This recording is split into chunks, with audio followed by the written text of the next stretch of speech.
It's a wet day. A banana is blooming. A little bananas on there. It's not a very big banana. It's only maybe 4 feet tall. Well, these leaves here, but the stalk itself isn't very tall. It's kind of a small banana.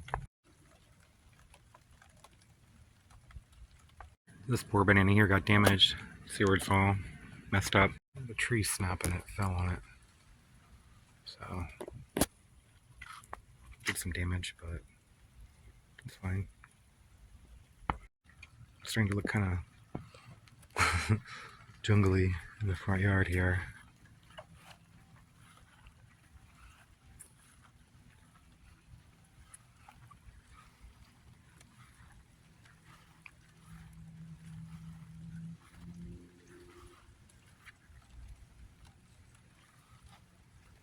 You can barely see the olive trees.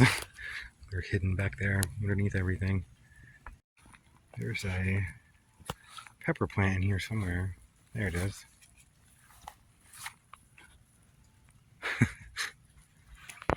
It's being taken over.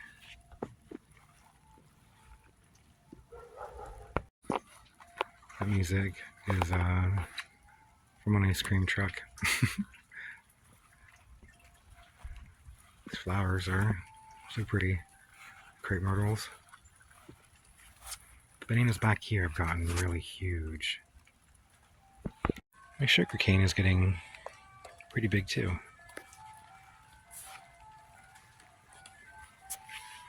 It's a loquat. I think it's a loquat. I hope it's a loquat. Yeah, these bananas are getting huge fast. You can't really even see the garden bed that I made here because the weeds and everything have just taken it over just in the past month or so. It's crazy. It's getting really huge. Reaching up to the tree. This one's really red on the back.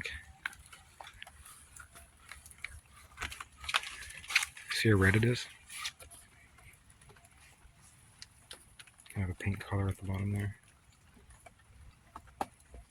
Turmeric there. My ginger there coming out. This one here has really just gotten huge though in the past month.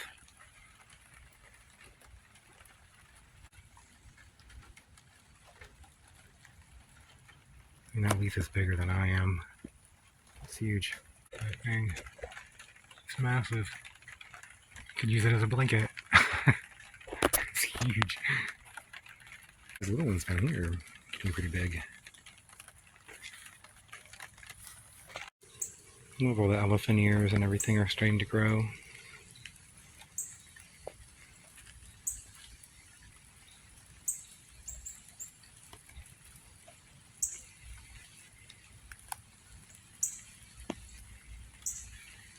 I really looked out but none of this stuff got permanently damaged. This pepper here was already flopping over and stuff from ants and stuff getting at the base of it, so it's fine. Well, I guess these are kind of squished, but they weren't really blooming or doing anything anyway. They were gladiolas.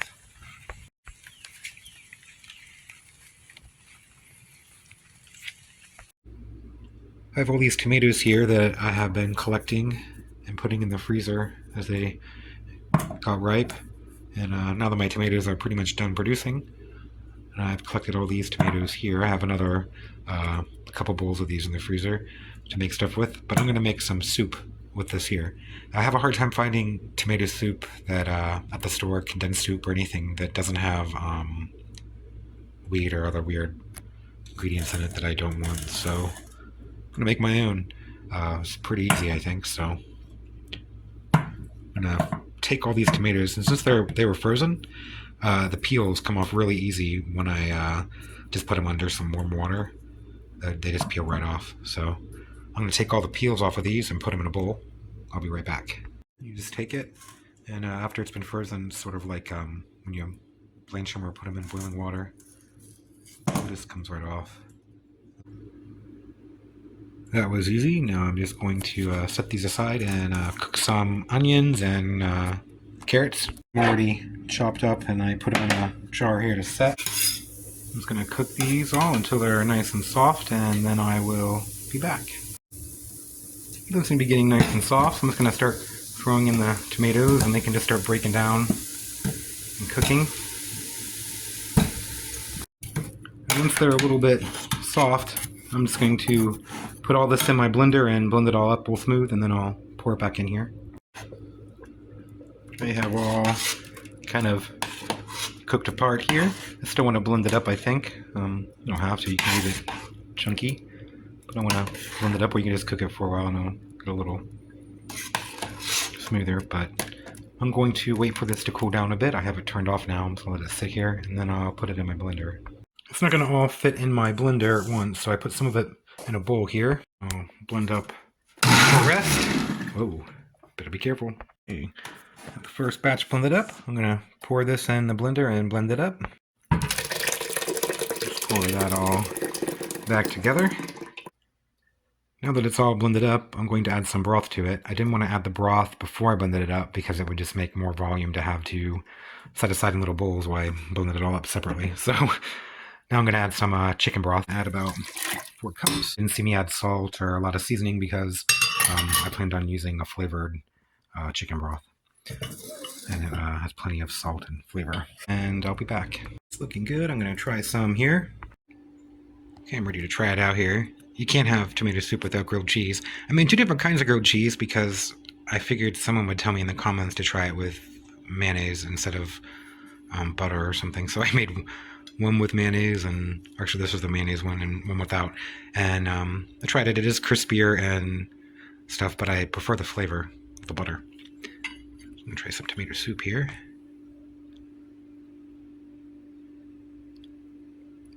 That's really good. I haven't had tomato soup in a really long time. I love to put my grilled cheese in there. So good. If anyone's wondering, the type of cheese I use, because I don't eat dairy, it's I think it's Violife, something like that. I can't remember the name. I don't really pay attention to the front of the label. I pay attention more to the back, and it has nothing in it that I can't eat. It is processed, so I try not to, eat it all the time or anything, but for occasions like this, you can't have tomato soup without grilled cheese.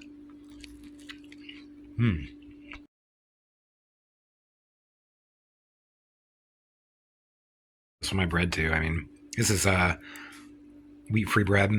It's really, really good. It's the only kind I actually like. It's expensive, but that's why. I mean, I don't eat it every day or anything.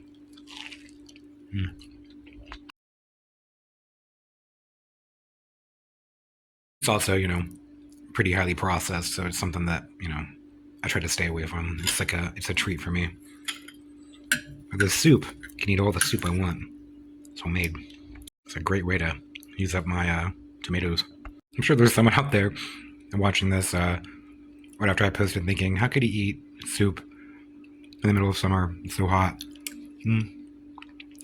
If I waited for it to cool down to eat soup, it'd never happen because then I live where it's warm all the time. So a nice rainy day. Perfect for soup. So good. I know some people might find it kind of offensive to see, me eating in my plate like that. And then other people are really kind of interested in knowing that I actually eat the stuff that I make and don't just make stuff and say that I eat it. I actually do. Actually edible and delicious.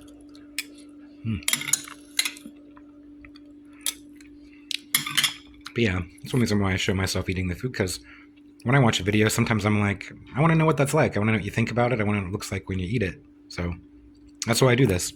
So here we are. Sorry about it, offending anyone with my dirty dishes. So hope everyone has a wonderful day. Thanks for watching. Bye.